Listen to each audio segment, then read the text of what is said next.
Well, one country working hard to attract both Chinese tourists and investors is Cyprus. The country took a financial bailout from the EU earlier this year, and an influx of Chinese visitors would give its economy a big boost.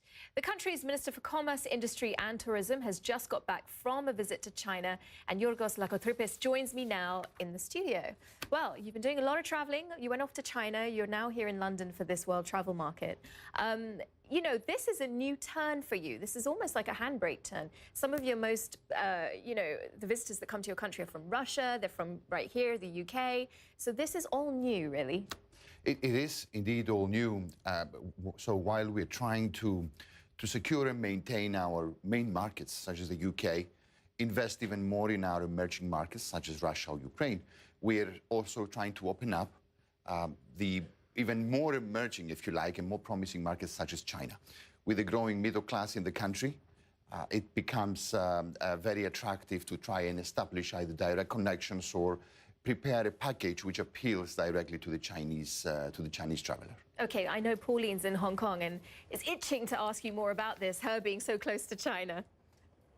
Yeah, Yorgos, this is Pauline, and I do have a question for you about the Chinese tourists coming in. They're not just there to enjoy the sun and the beaches. They're looking for property to buy, and many Chinese in the past year or so have bought property, bought homes there in order to get permanent residency in the EU.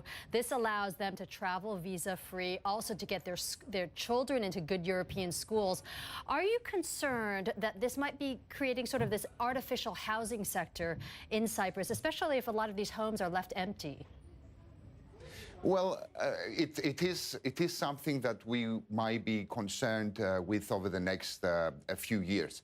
Right now, obviously, there's a lot of oversupply in the Cyprus housing market, which the Chinese market could help cover. So up to that point, it is something that we are monitoring carefully, but not to mention that it's something of concern to us right now. When I was in China, in Beijing, more specifically last week, we saw a lot of interest in this kind of permanent residency and getting property. And we will certainly welcome that, especially during this time when we have an oversupply of property in the country. And Yorgos, when a lot of the homeowners, the new homeowners from China do get their permanent residency, does this conflict with the Schengen visa in order to travel throughout the EU? Is there a conflict there? I wouldn't call it a conflict. I have to say that Cyprus is not part of the Schengen. That's something that we are planning to do in 2018. So right now, getting a permanent residency in an EU country such as Cyprus doesn't automatically mean a Schengen. It certainly makes it much easier to apply and get a Schengen visa for the countries who have joined, but it's not automatic from Cyprus. So I just wanted to make that clear. Yorgos, I wanted to talk a little bit about what happens when you open up the economy to external factors. Tourism is a huge part of the Cypriot economy, and now you want to invite investors from China. But you know, if there are problems with the global economy, it could affect you very heavily, and it's not like we haven't seen this before. It does on one sense, but if one looks at what has happened to Cyprus last March with the bail-in that the banking sector underwent, it was a huge blow. So we're looking now at almost 9% recession in 2013, still lower than the forecast, but still a very heavy recession. We have very high unemployment right now, and the tourism plus the investments is one area that we are looking to expand in order to help us turn this around.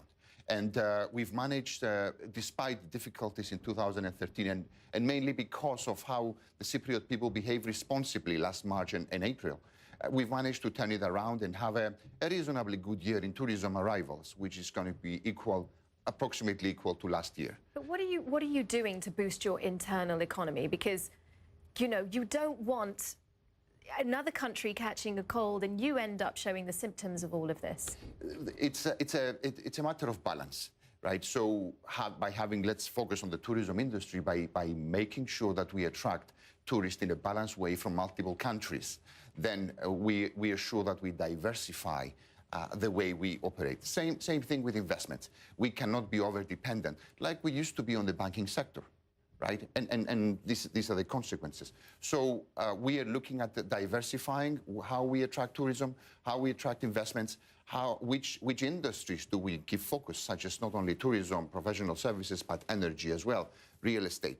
So build a diversified portfolio that will comprise of our GDP to make sure that none of this happens again. Well, it's been lovely to meet you. Thank you very much for coming and joining us on the show. Thank you Great for to having talk us. to you today. Yorgos Lakkotrypis, thank you. Thank you.